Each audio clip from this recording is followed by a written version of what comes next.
podcast. Tonight, we bring you all the headlines from around the MLS, including a little more expansion news around Sacramento, Sergino Dest and his future with the Dutch national team, or is it the U.S. national team? You'll find out. Also, Tab Ramos, new Houston Dynamo head coach. The MLS has released their best 11, and we also round up all the playoff action from the conference semifinals of the MLS Audi playoffs. All this and more on this episode of the Sons of a Pitch, an American soccer podcast. Well, welcome back, everyone. I'm Nick Pateras, here digitally Skyping with my co-host and good friend, Mike Guglielmi. We are trying something new and different here. It's only been 99 episodes. It's about time that we got on the technological bandwagon here and decided to take our podcasting to the next level. With all of this, we hope next season to bring in a lot more people to interview, a lot more guests, and just a lot more content for everyone. So thank you for bearing with us for 99 episodes, and there's going to be a lot more in the seasons and shows to come. Mike, are you excited? How are you feeling about this whole Skype thing? You know what? It's a little weird, but man, 99 episodes. I can't believe that we are that close to 100 episodes here in the podcast.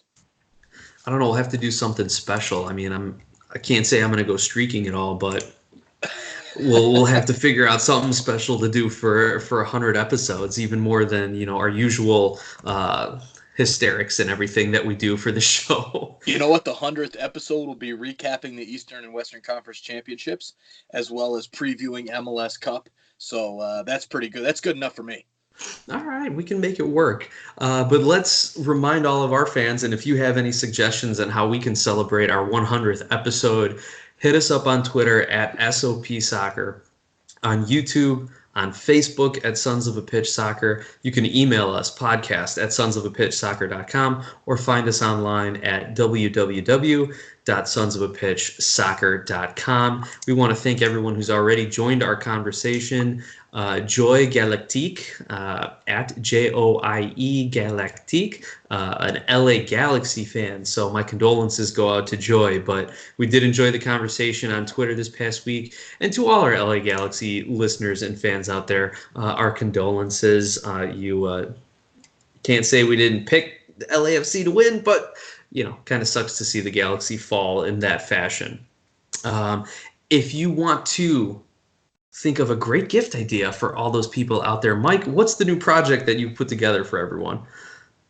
So if you're looking to do some holiday shopping or heading into the holiday season, make sure to check out sonsofapitch.redbubble.com and get your Sons of a Pitch Soccer podcast swag, merch, whatever you want to call it.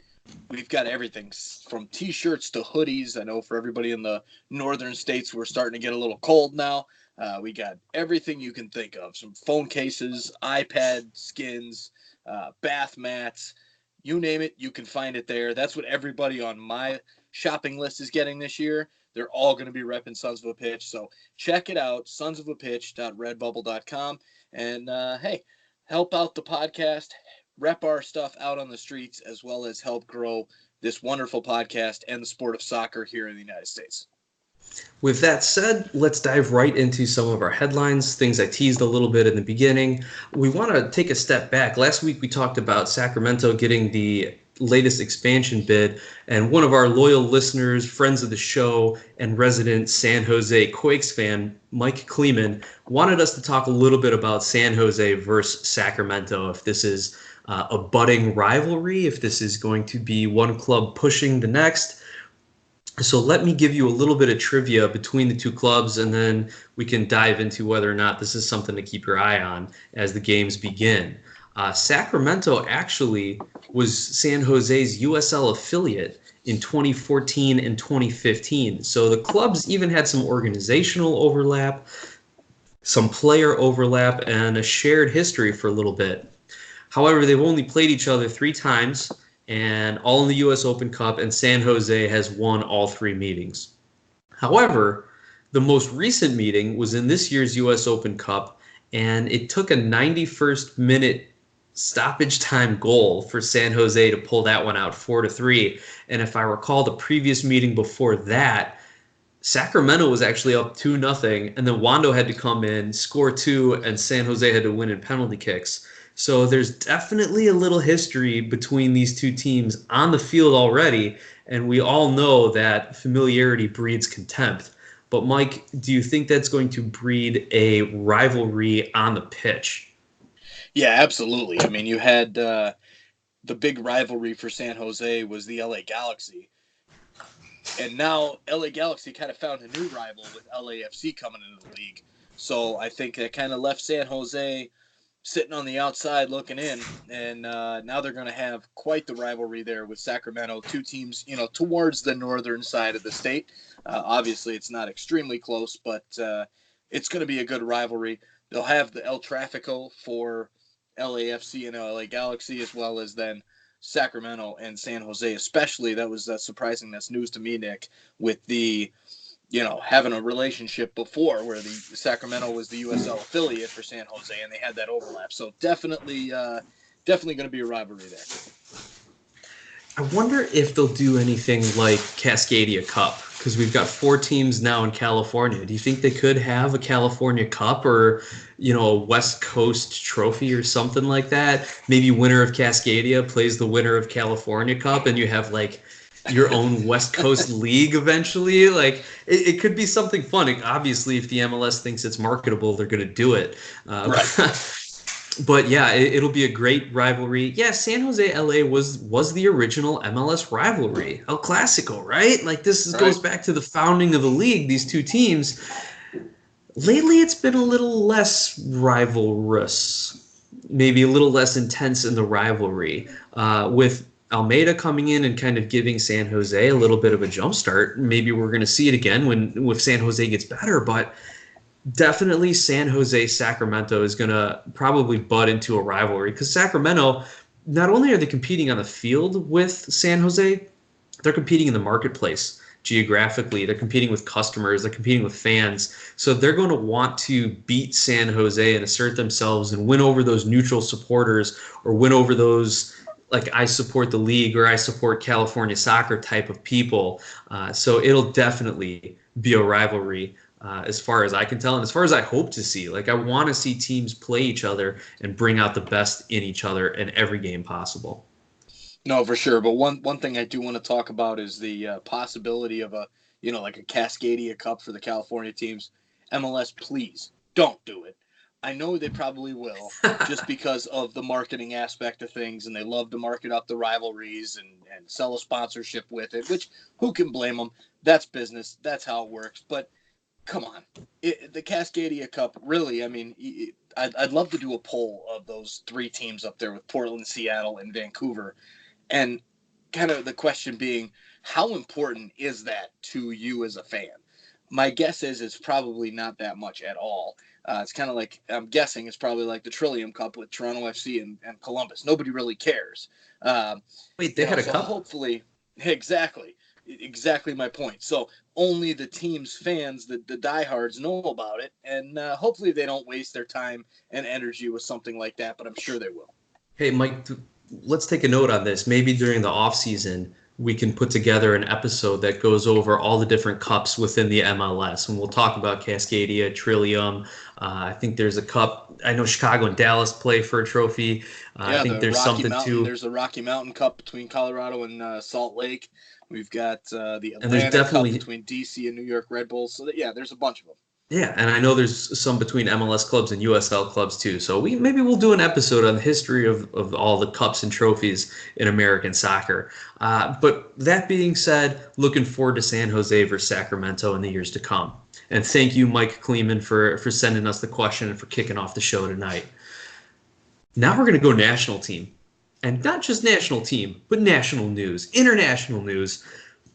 Big headline coming out of the Netherlands. Sergino Dest, the right back of the future for the United States, has committed to the United States. He's not going to use his one-time transfer to go play for the Dutch. He is going to stay with the red, white, and blue. He put out a statement on Twitter saying that he's developed a great bond with a lot of the players. He's looking forward to the future of this team.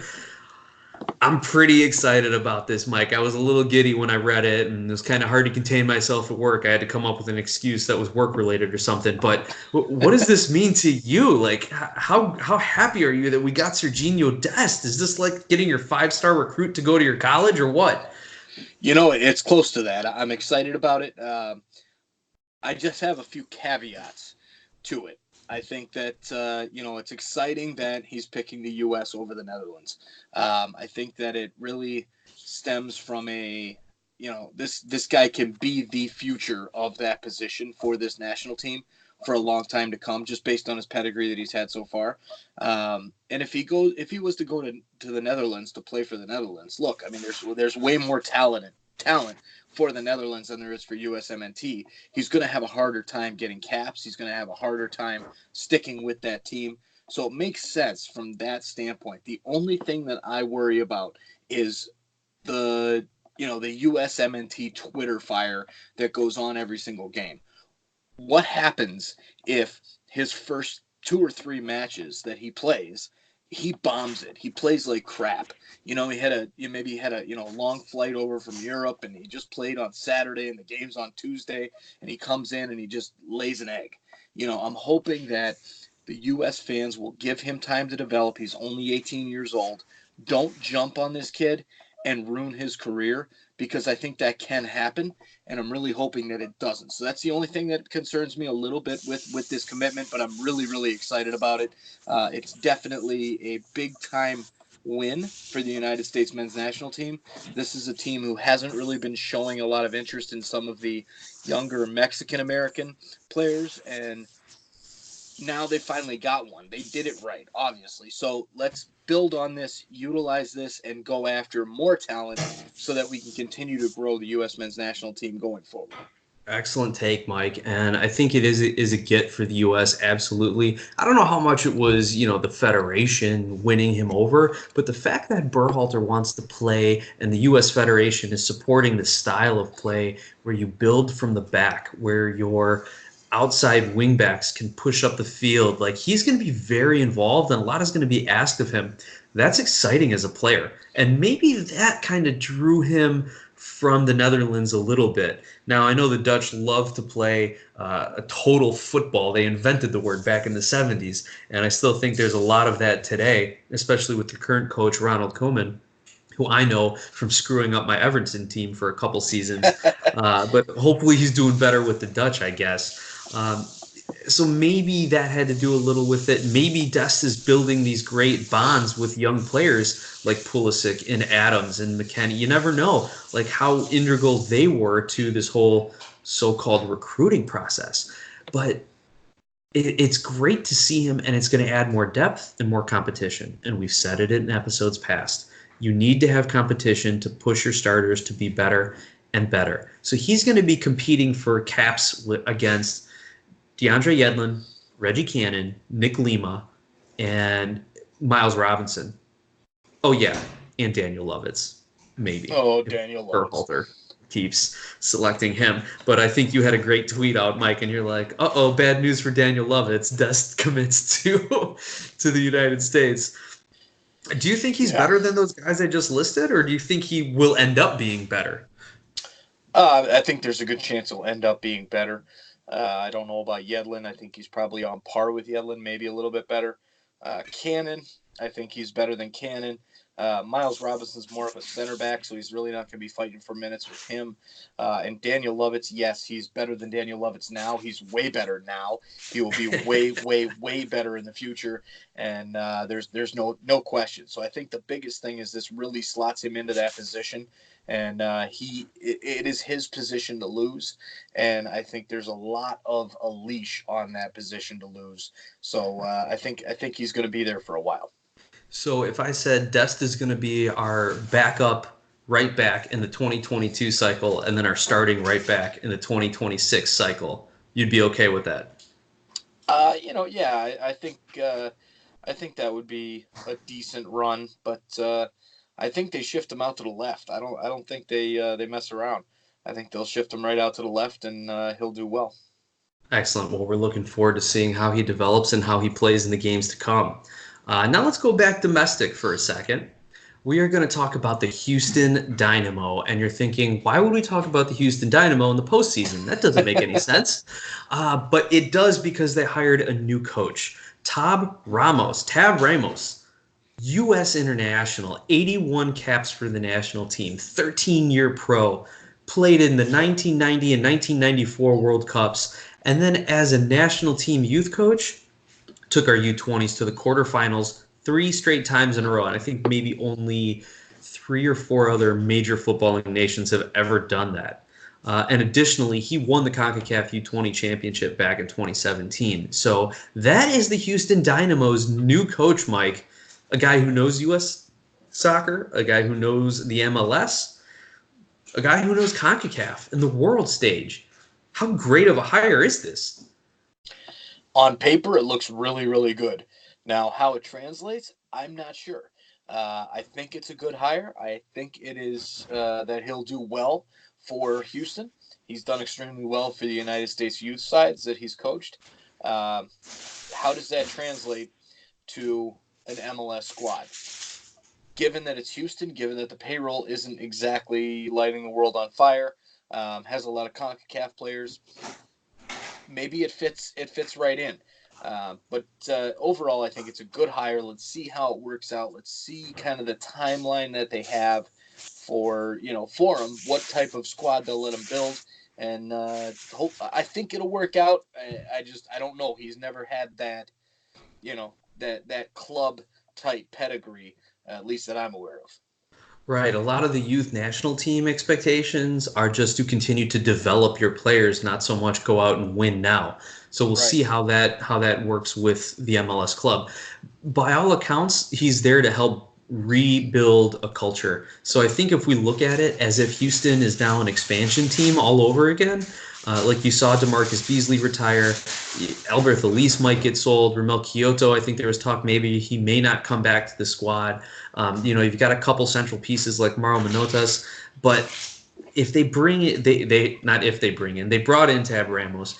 It's like they're an expansion team all over again. He's going to help develop the club system. The academy system. He's going to help with the youth system. He's going to help with bringing in players from around the Texas state to go to Houston to play. He's probably going to find some homegrowns. He's going to probably have some decent scouting when it comes to the college ranks and other draft picks and things of that nature. So give Houston 2-3 years, and then let's reevaluate and see if they are ready to compete for trophies in the 2021 and 2022 season. Maybe they kind of forego the MLS and go after a US Open Cup title, or vice versa. Let's use the domestic league to build up our young players and then just make a push for the MLS, make the playoffs.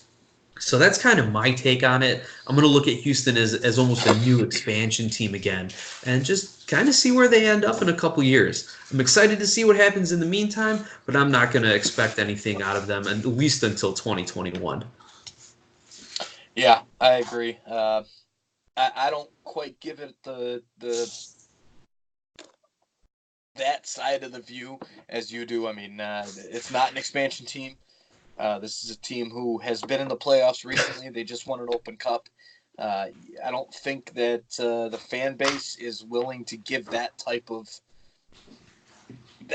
a base to a guy just because he's a new coach.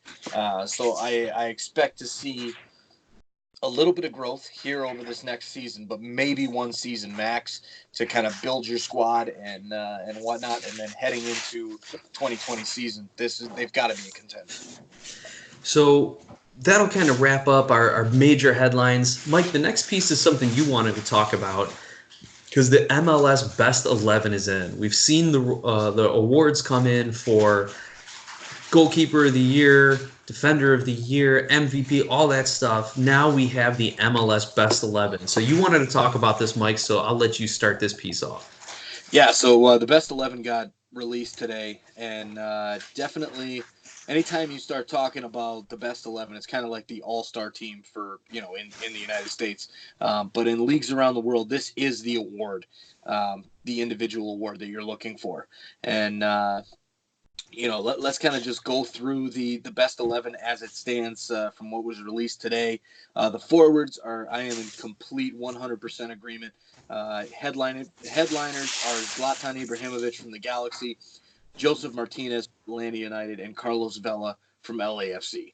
There is absolutely not one qualm that I have with those three being named as the best 11 top three strikers. What do you think, Nick? Yeah, I don't know how you could vote for anyone else other than these three. Like maybe Hebert from NYCFC got a few votes. Maybe if he'd have played an entire season in the league rather than coming in the summer transfer window, he might have been able to slip into one of these spots. But even then, how do you overcome guys who the goals they scored this season were record-setting performances up until a year or two ago? Like these three players have raised the bar for strikers in the MLS just incredibly. So yeah, I have no qualms with the three strikers that they picked.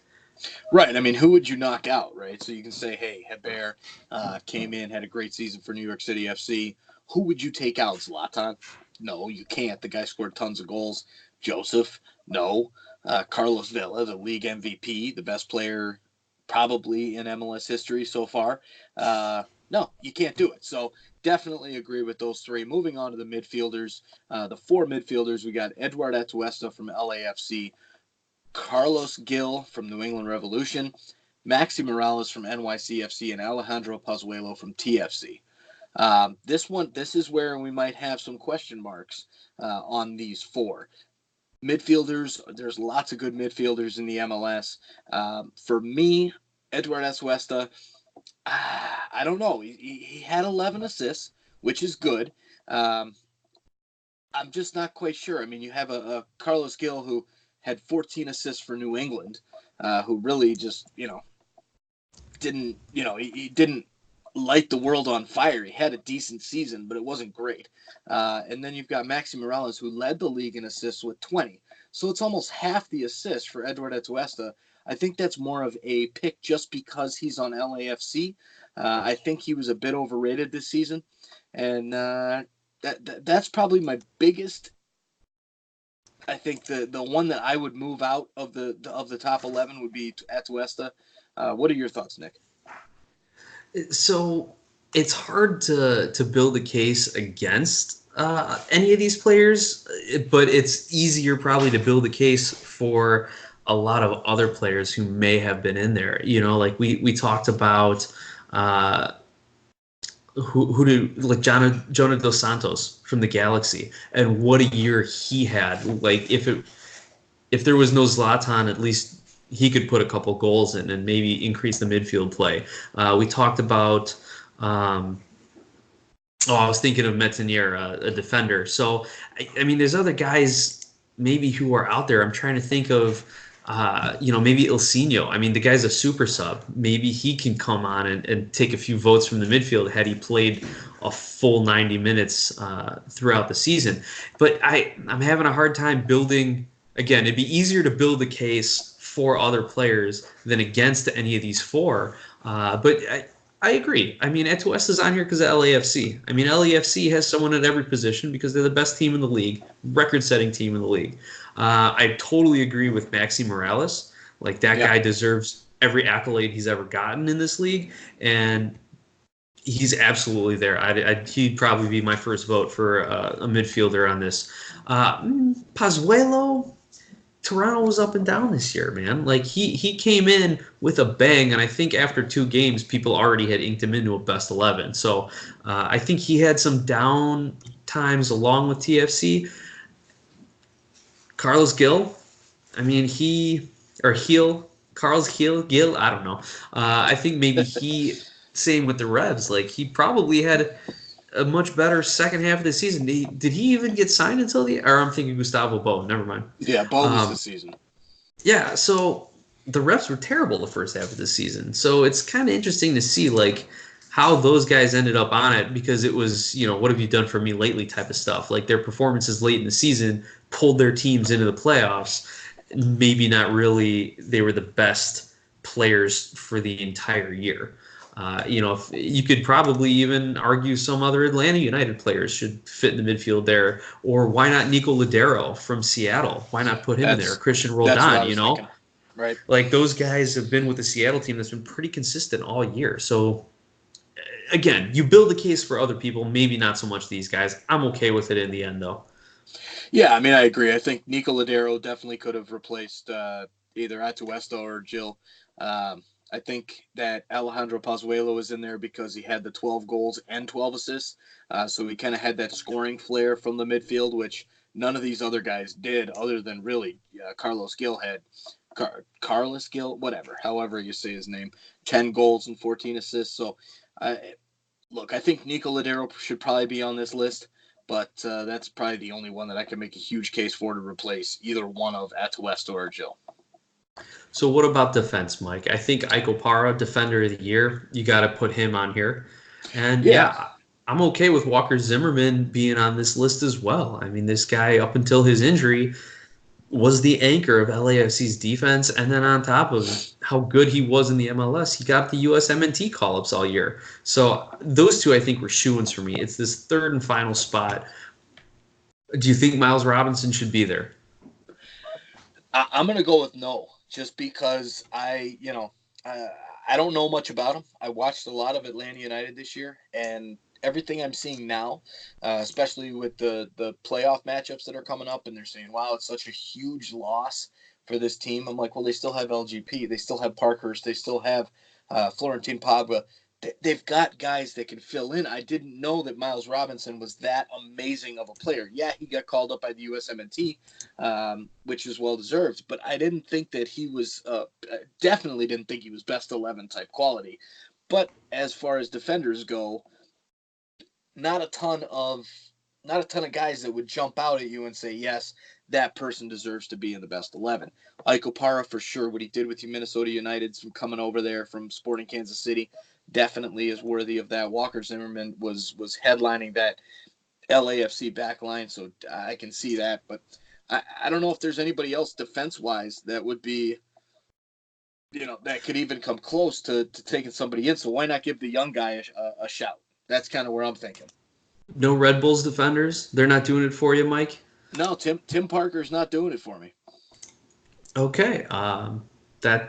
What about? Oh gosh, why can't I think of the Aaron Long? That's who it is. Aaron Long. No, you think Miles Robinson is still had a better season than Aaron Long did? I couldn't tell you. I think they're probably pretty even. So, I would say even Aaron Long would. If I had to pick a team, and I had to pick a center back to be on my best, to start for my best MLS team, I would take Long over Robinson. But there's a few other guys I might take as well.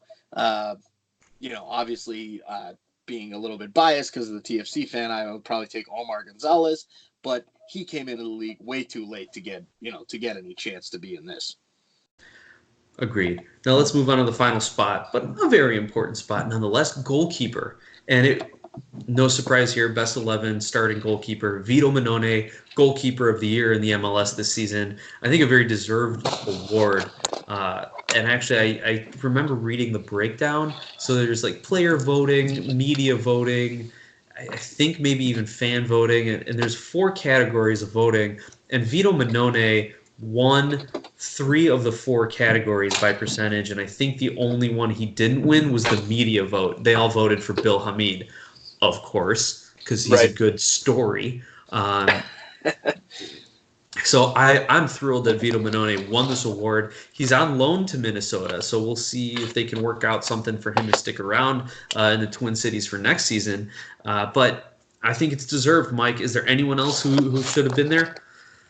No, that's a goalkeeper of the year. I think a couple guys had some decent stats in the regular season, but I got to go with Mannone.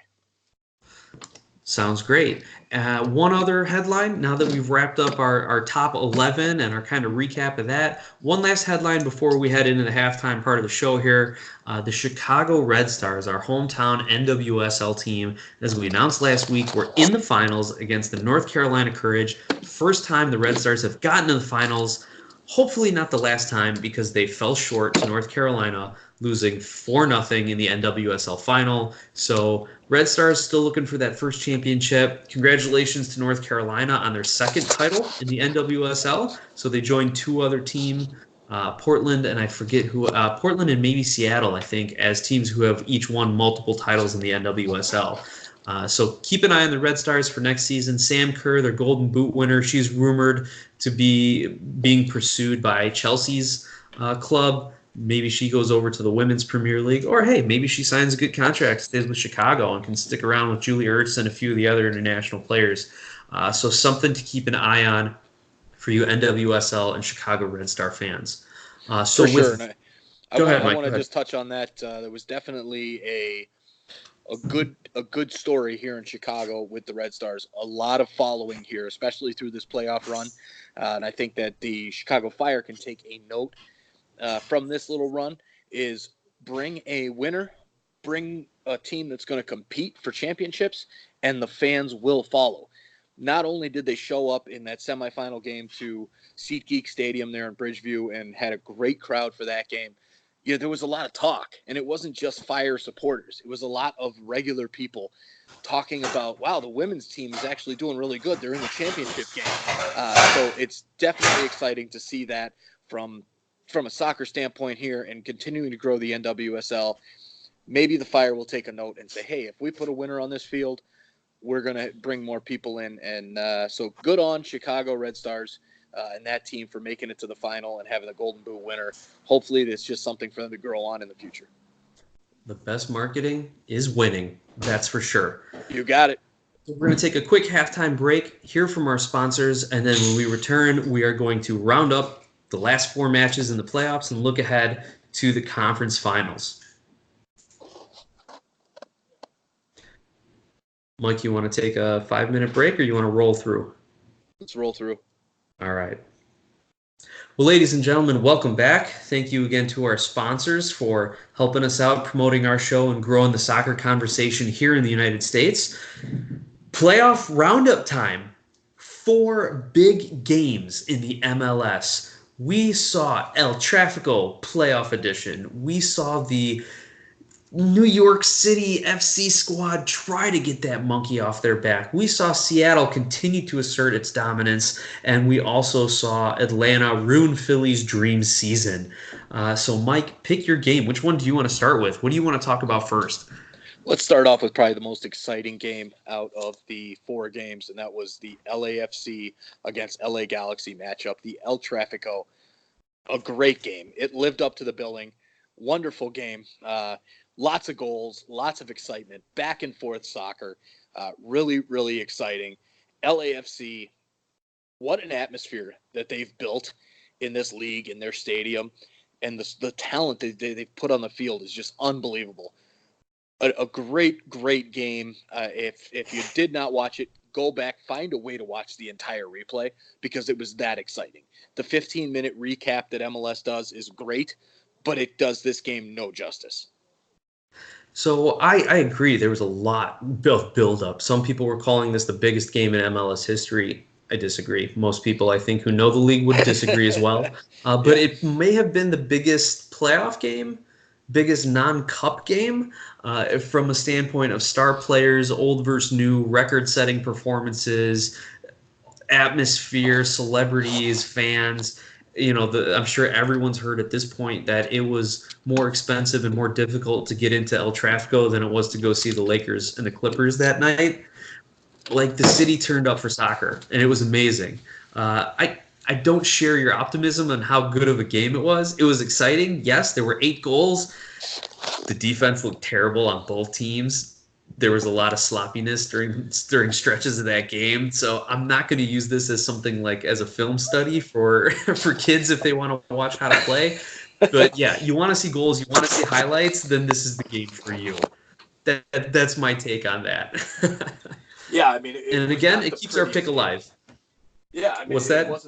It wasn't the prettiest game, that's for sure. It wasn't the soundest game from fundamentals standpoint, but man, I mean, you had the storylines. You had Vela against Ibrahimovic. You had the 2 LA teams going back and forth, and really just an exciting game to watch overall. with LAFC jumping out and LA kind of coming back, and it was a really fun game to watch. And I think the most exciting part of it is that it could be the end of Zlatan Ibrahimovic in MLS. It could be the end of his career totally, but I'm sure there's a club somewhere out there in some other division that'll pick him up at some point. But you're right, it could be the end of Zlatan in MLS. Do you want to reflect on his career now, or should we wait for the 2 months for his contract to be up, like he put it in his post game conference? Yeah, I mean, we should wait until it's official. Is this something, is he going to go on to another club somewhere else? But some of the comments that he made were just kind of funny to watch, as well as kind of how he went off the field there with his little grabbing his junk at a LAFC player or fan. The guy has been, overall in his time, he's been very disrespectful to the league. And, personally, I hope he's done. I don't want to see him around the league anymore. But that's just my take. You can't argue that he's entertaining. The problem, Mike, I mean, you're right. Like he does not think highly of the MLS. He does not think that this is a league that is going in the right direction or doing the right things. The problem is he actually backed it up by being a 36-year-old coming off a devastating knee injury and just lighting the league up for 2 years. So, yeah, the league has a long way to go from a talent perspective. But then again, this is a generational type of player, is Zlatan Ibrahimovic. So he was dominating the Premier League and the Italian League too. So I guess it's no stretch to see that he took his talents and just kept them rolling all through the MLS. But yeah, if he's gone, I'm not going to miss him. I'm going to enjoy. There's always going to be storylines. There's always going to be characters. Honestly, we should give Quincy Amarikwa his own reality TV show for everything that he did to Zlatan and other attackers throughout the year. So, there's plenty of other players we can highlight and find good stories from without Zlatan. But again, the guy backed up everything he said with just record-setting goal performances, single-handedly lifting that team to wins, dragging them back from multiple goal deficits. Like, he did everything that he set out to do. And you know what? You catch certain little glimpses of him on camera, either in training or with some of the kids in the tunnel before a game, and you think like that's more him in reality than his on-camera personality, with how he works with young players and trains them, works with youth programs, or just gives kids little moments of pleasure, just to hang out with him in the tunnel. So maybe he's not the I don't know, the show-off cocky guy that he makes himself out to be. But if that's all we're going to get out of him, then yeah, I'm okay. I'm okay with this being his last game. Good take. Let's move Thanks. on. It's been a long time coming, I guess. To one of the other games here. Let's jump over the Eastern Conference. One of the games that I want to talk about, of course, because of my bias to Toronto FC.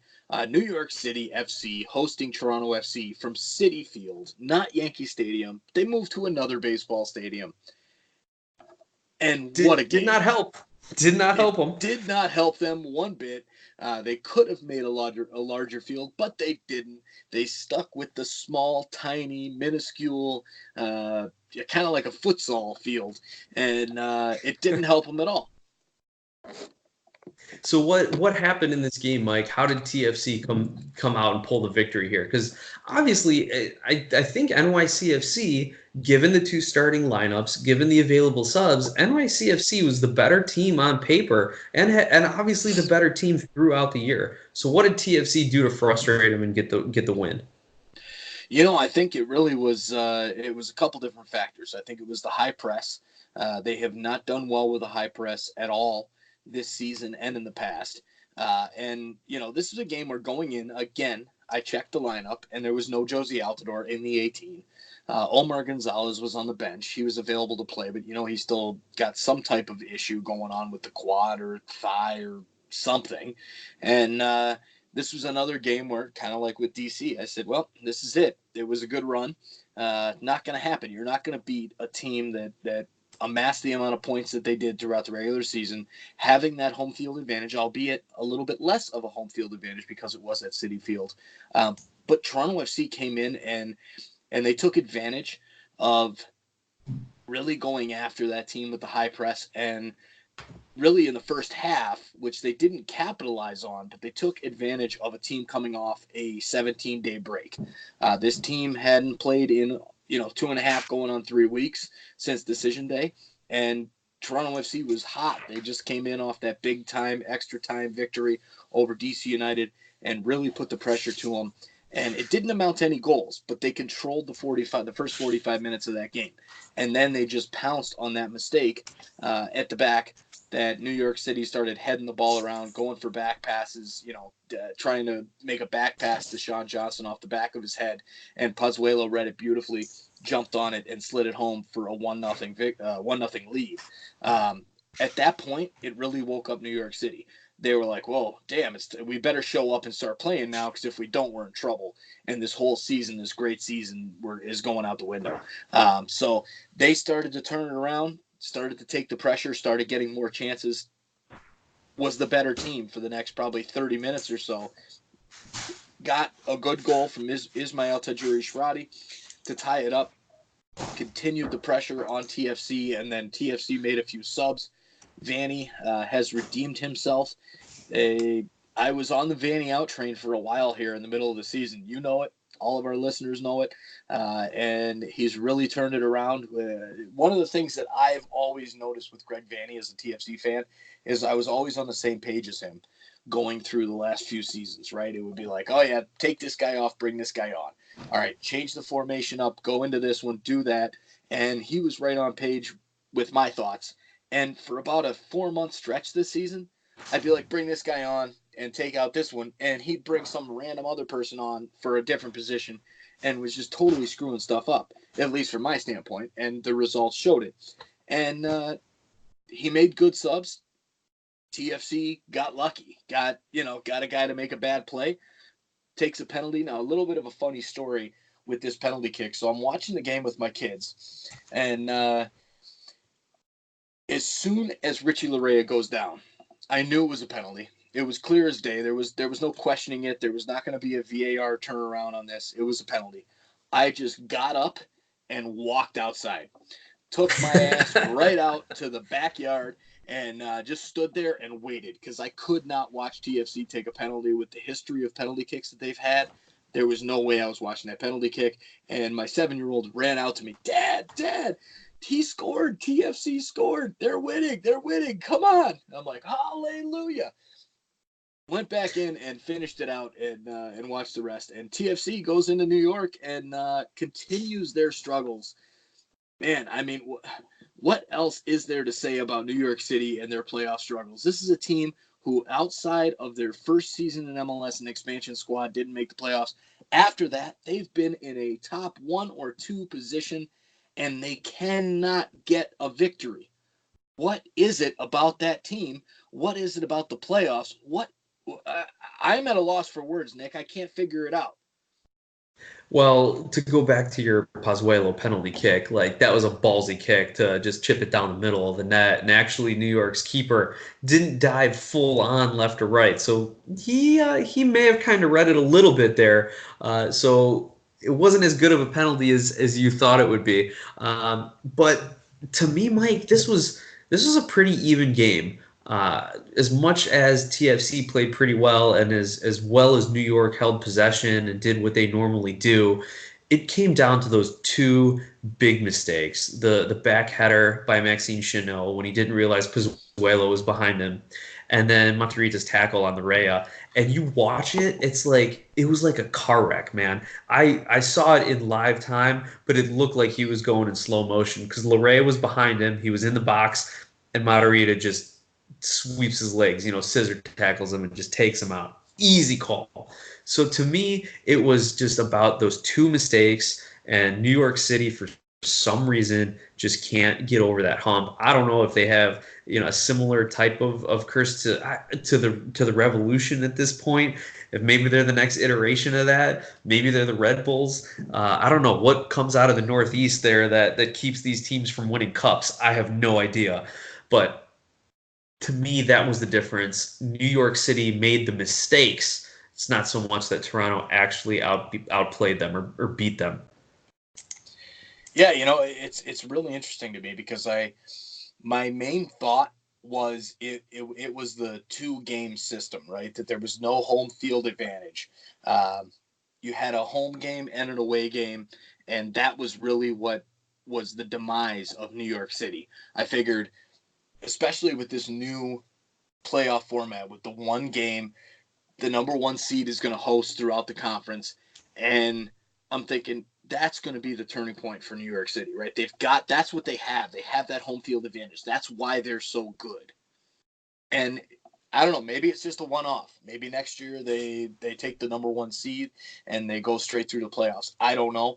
But I really thought it was the two-leg system that was screwing them up and no true home field advantage in the playoffs. That's what was their issue. Apparently, it was not. And I'm surprised that TFC's won 3 straight, given the season that they've had, winning on decision day, winning the first round game against DC, and then knocking off NYCFC. To me, this 3-game win streak is shocking as well. But it is. Let's move on now to Altidore and Omar Gonzalez. Yeah, there you go. It's very shocking. So let's move on now to back to the Western Conference, Seattle versus RSL. I actually picked RSL to win this game. I thought this was their year to pull a rabbit out of the hat. I feel like they had a good path in the bracket. I feel like they were ready to surprise some teams. I thought they were going to do to Seattle what they did to LAFC last year, and they didn't. Seattle just kind of stuck it to them. I mean, if we look at the statistics of this game, Seattle had 20 shots, 10 on goal, to RSL's 7 shots and 1 on goal. The only thing RSL had for them was possession. It was 60-40, essentially. But we all know Seattle doesn't care. They'll counter. They will hit. They will attack quickly. I mean, they're like the Oregon Ducks college offense. Like, time of possession means nothing to us. It's all about scoring, and score Seattle did. So they will move on to face LAFC. Tough loss for RSL, but I don't know, Mike. Would you consider this a bad season for Real Salt Lake, considering all their struggles, their lack of a real big-name star player, and they still finished 3rd in the West and got a playoff win? No, not at all. I think it's a good season for RSL. Maybe not the best season. I think they obviously, with that 3 seed, they want to go a little bit further, but not a bad season at all for RSL. I was surprised with how much. I mean, this game was all about Seattle. Yes, RSL held the possession, but there was really no other. It was never in doubt for me for Seattle in this game. They came out. They were playing strong, and one of the biggest things for Schmetzer, I know he said it outside of the MLS Cup game in I believe it was 2016 against Toronto, and he was like, one of the biggest things that we look at is duels won, and that's like the stat for Seattle Sounders. And you look at the stats from this game, and they were right on track with that. They had 59-42, a big victory there for duels won for Seattle, and that's what helped them dominate the game. And it didn't help with Everton Luis going crazy there, or Luis Everton, I don't even know what his name is, but he kind of went off with that crazy tackle and got the red, and that was pretty much spelled the doom of RSL for this game and this season.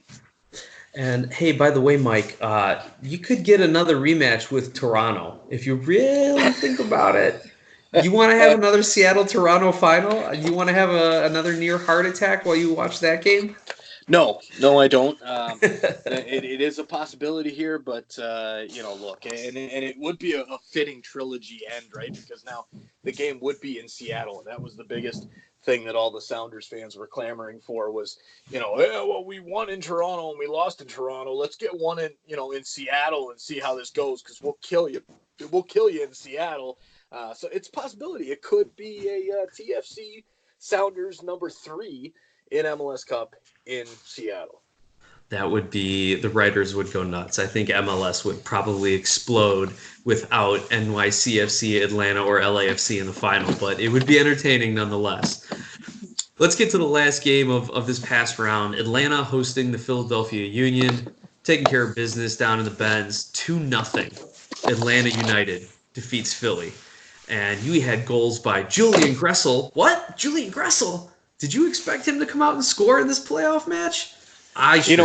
With Julian Gressel, you never know. I mean, this guy, he's an extremely good midfielder. Sometimes he gets some of those chances, and And this goal was a great, great individual run and great shot, which he put away.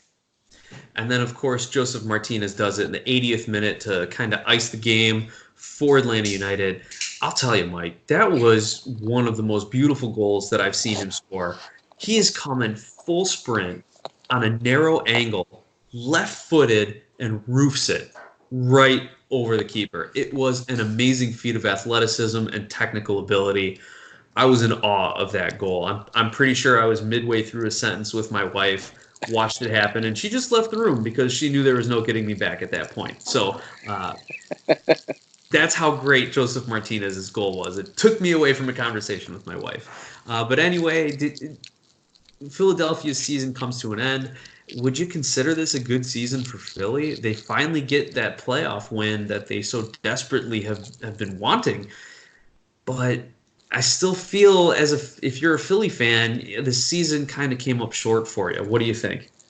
Yeah, I think it's a good season for Philly overall. Be interesting. So, C. Wheatley, if you're listening, let us know what you think about this season from a Philadelphia Union standpoint. You know, he was out there all about it last week after their first victory, so I'd like to hear his take on this. So hit us up on Twitter at SOP Soccer and let us know. But I think it's a good season for Philadelphia. They had a great regular season. They had their ups and downs, mostly downs towards the end of the year, but a good season overall for that squad. And then to get that come from behind victory at home in the playoffs, you know, you have to look at it with a broad spectrum and say, you know what, this was a good year for Philadelphia. What can they build on? What are the strong points? What are the weaknesses? How do we fix those weaknesses and get even better next season? And I think that I think overall it's a good year for them, and I think they'll be back even better next season. Yeah, to me, this season proved to Philly that what you're doing works. Let's just do it better next year. Let's get a couple better players. Let's have everyone take the next step in their development. Let's have Jim Curtin keep doing his thing, and we'll see how it shakes out. If they can finish top four and get that first round playoff game again next season, they'll be in an even better spot than they were to finish things up here. Meanwhile, from Atlanta's perspective, you had Parkhurst out, you had Robinson out, and yet they still find a way to get a clean sheet in this game. So kudos to Atlanta. Excellent play by them. Excellent support from the fans. Mike, Atlanta versus TFC in the conference finals. Who you picking? It's going to be a hell of a game. Every time those teams meet up, it's always a great game. TFC always plays well in Atlanta. Atlanta has played decent in Toronto. Obviously, this game is in Atlanta due to the home field and to the higher seed. I think it's going to be a great game. I don't know about Josie Altidore. The questions are up in the air with him, if he's going to be able to start, if he's going to be coming off the bench. Omar Gonzalez should be back in, but at this point, does TFC want to take Laurent Simon out of the lineup? I don't know. He's played extremely well in these last two games. So I think the TFC will come in with a good game plan. The firepower that Atlanta has, I think it will be high scoring just because you have the backline issues with Parkhurst, who might be back. There's word that he might come back for this game, but chances are he probably won't be back. You're going to have that same center back pairing of LGP and Pogba at the back. Look, it's in the Benz. That's where my pick has to go. I think Atlanta is a better team over TFC. Would I love to see TFC go in there and get the victory? Absolutely. But I don't think it's going to happen. I think that Atlanta, just because it's in the Benz, and they have Joseph Martinez, they have Pity Martinez, they've got Barco, they've got Gressel. They have so much attacking firepower that suspect back line of TFC is probably going to be in trouble going in there. I think it'll be high scoring. It'll be close, maybe 3-2, maybe even 4-3. But I think Atlanta will get it done.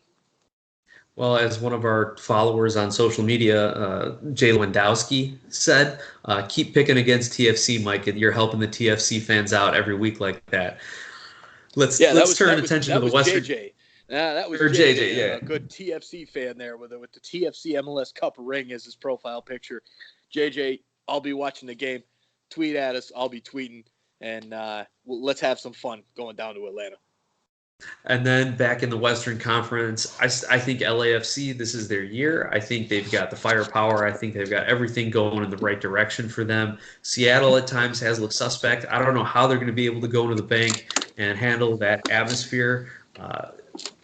they're used to playing in front of a crowd like that at home. I don't know if they're ever going to be able to do it away. So we'll see. But I think LAFC ends up beating Atlanta in the finals. Mike, what's your quick take on the Western Conference? Yeah, as far as the Western Conference goes, Seattle's been playing well. So has LAFC lately. So I can't go against LAFC at home. Seattle will have a good game plan. Smetzer will have a good game plan going into LAFC. Probably going to be a boring game. I think they will work hard on shutting down that attack for LAFC. But I think LAFC will find a way to break through and get the win and set up a good final with Atlanta. So you're saying home field advantage really matters this playoffs this year, huh? Just like the league intended. Exactly. I mean, you look at the results, right? In the first round, every single team except for one out of the 6 made it through. Then you look at the second round, every single team made it through except for one. So, I think that at this point, when you get the crop, the cream of the crop, it's risen to the top. Another note is, look at the 3 teams or the 4 teams that are in the semifinals. You've got the 2018 champion in Atlanta hosting the 2017 champion in Toronto. You got the 2016 champion in Seattle playing the Supporters Shield champion this year in LAFC. The best teams are out there. I think when you get these types of matchups that are that close, that home field advantage really does matter, and it's really going to stand out in these games. Great analysis, Mike. And fans, you can watch LAFC Seattle late Tuesday night and then Atlanta v TFC on Wednesday night. And one last quick thing, our bracket challenge. I am tied for 17th. Mike, you're tied for 12th. And our friend Tim has a perfect bracket so far in first place. So kudos to Tim. Hopefully you can stick with it for another couple of games. We'll send out your swag and your gift cards and everything if you can hang on. So good luck to Tim. Mike, do you have any closing thoughts? Bracket challenge, playoffs, headlines, anything? Yeah, bracket challenge is exciting. Tim there with a great bracket there, an Orlando City fan. Perfect bracket, and he's got LAFC against Atlanta. So if home field holds up for him, it's going to be a good bracket for Tim. Well done, sir. And some other scragglers there. You got Julie's Jacket in second place, and you know what? I'm sitting in 12th, and I'm ahead of you, Nick. So for all the smack that you've talked about my picks, if I do end up beating you, the smack has got to stop. We'll see how that goes in the offseason. We can work something out, Mike. But with that, ladies and gentlemen, listeners of all ages, we want to thank you for tuning in again to the Sons of a Pitch, an American Soccer podcast. Join our conversation on social media at SOP Soccer on Twitter, at Sons of a Pitch Soccer on Facebook. You can find us on YouTube, on Redbubble for all our swag, as well as online, www.sonsofapitchsoccer.com. Thank you to Donovan Food Brokerage and Nice Premium Pure Iceland Spring Water for the sponsorships. We couldn't do what we do without you. And most of all, thank you to our listeners, to our fans, to all of us who are growing the conversation of soccer in America. We appreciate you. Enjoy the rest of the playoffs.